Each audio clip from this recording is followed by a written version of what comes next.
peu pour qui dirait que l'occasion fait de la honte. Le président de la République, son Excellence M. Macky Sall, sera à Ziguinchor, dans la région de Casamance, du 17 au 19 mars 2014.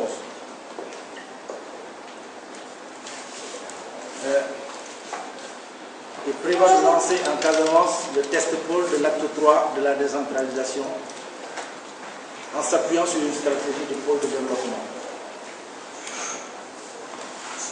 Notre organisation, notre mouvement citoyen Vécosi, se sentant concerné par mon voix, par la voix de son président, a jugé opportun de venir, je dirais même, jeter son grain de sel dans la marmite.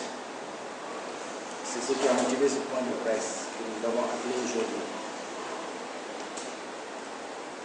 En tant que fils de la région, personnellement, je me sens interpellé. Interpellé, je l'ai toujours été, par la situation déliquescente de la région de Ziguinchor, de manière particulière de la région de Casamance et de Ziguinchor. Le projet du président de la République nous amène à un tournant qui va être très important à aborder. Du fait que toute la Casamance est concernée et du fait que c'est une opportunité qu'elle n'a jamais eue, que la Casamance n'a jamais eue.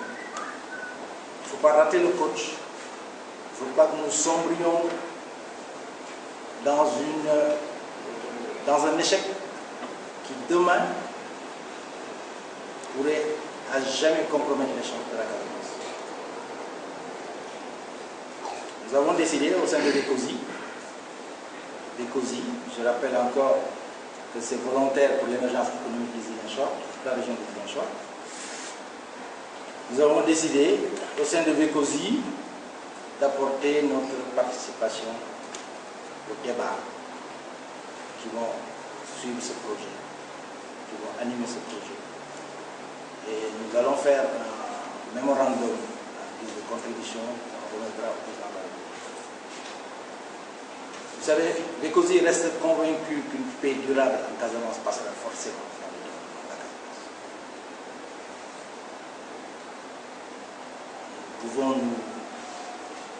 Les esprits sont apaisés présentement, mais pour que cet apaisement soit durable, pour qu'elle puisse conduire à un développement durable, il faudrait nécessairement développer la Casamance.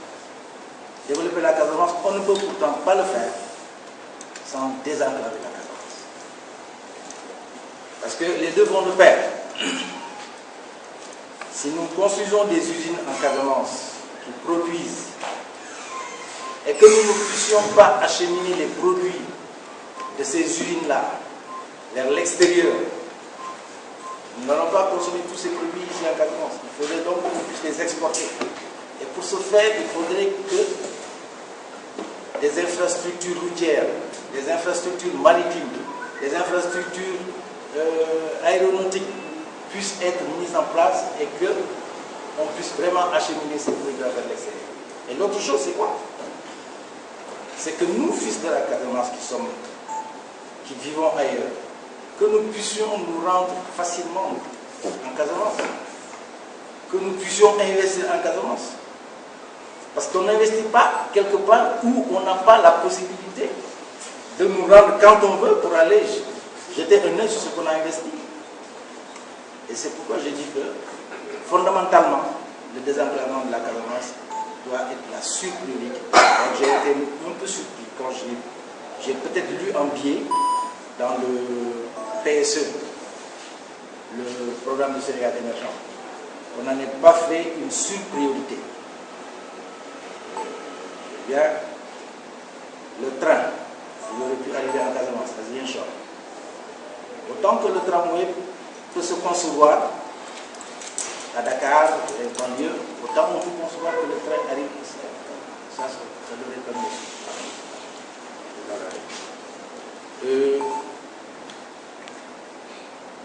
Le secteur artisanal et le secteur touristique, on en parle très peu. Le tourisme au Sénégal, vers les années 70-80, c'était la Casamance, la première destination. C'était le Cap Skirring. Avant la Petite Côte et Saint-Louis, c'était la Casamance. Il faudrait qu'on puisse se pencher sur ce qui nous a ramenés en arrière de la Seine. Moi, je dis que le problème fondamental, c'est l'enclavement de la Casamance. Bon, on ajoutera qu'il y a des problèmes récurrents d'insécurité. Et oui, moi, j'ai dit, en pesant la balance, combien ça devrait faire là-dessus. Je pense que il sera opportun que nous puissions suggérer au président de la République, dans notre mémorandum, de faire revisiter tous ces secteurs d'activité qui jusqu'à présent ont produit la Casamance. Je me plais d'ailleurs à répéter un slogan d'un de mes grands frères qui disait que si la Casamance se développe, tout le Sénégal se développera.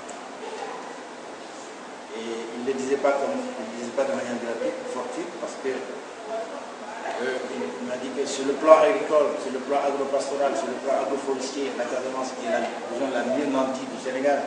Ça, je pense que c'est vérifié par toute la population sénégalaise. Il faudrait donc qu'on puisse trouver des politiques, des mécanismes qui puissent vraiment redonner à la Casamance sa dimension dans le temps.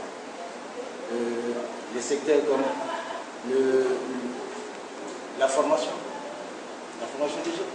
Les jeunes sont désœuvrés, ils sont laissés à eux-mêmes. Vous voyez des jeunes qui, après quelques années d'études, se retrouvent dans la rue. Ils n'ont pas de chance de trouver du travail. Ils se disent chômeurs, mais en réalité, c'est des chômeurs qui n'ont pas de métier. Et pour être un chômeur, il faut avoir un métier. Il faut pouvoir prétendre à quelque chose. Malheureusement, ce n'est pas le cas. Pour en revenir un peu à Ziguinchor, qui est un chef, cette ville pâtit déjà de l'enclavement de toute la région.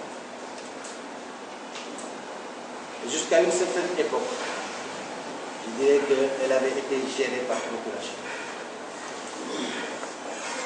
Il y a peut-être des améliorations notables depuis un moment,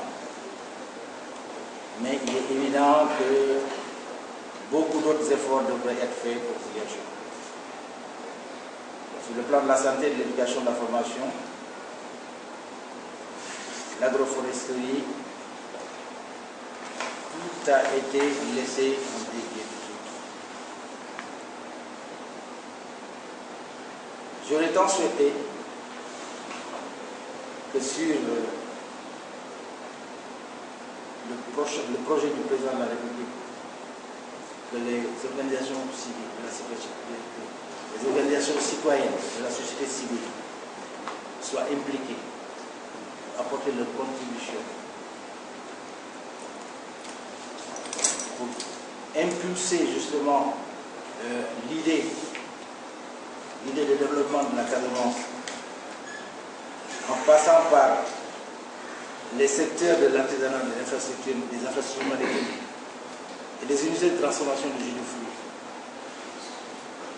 La Casamance a toujours été le numéro 1 au Sénégal en matière d'agriculture et de foresterie.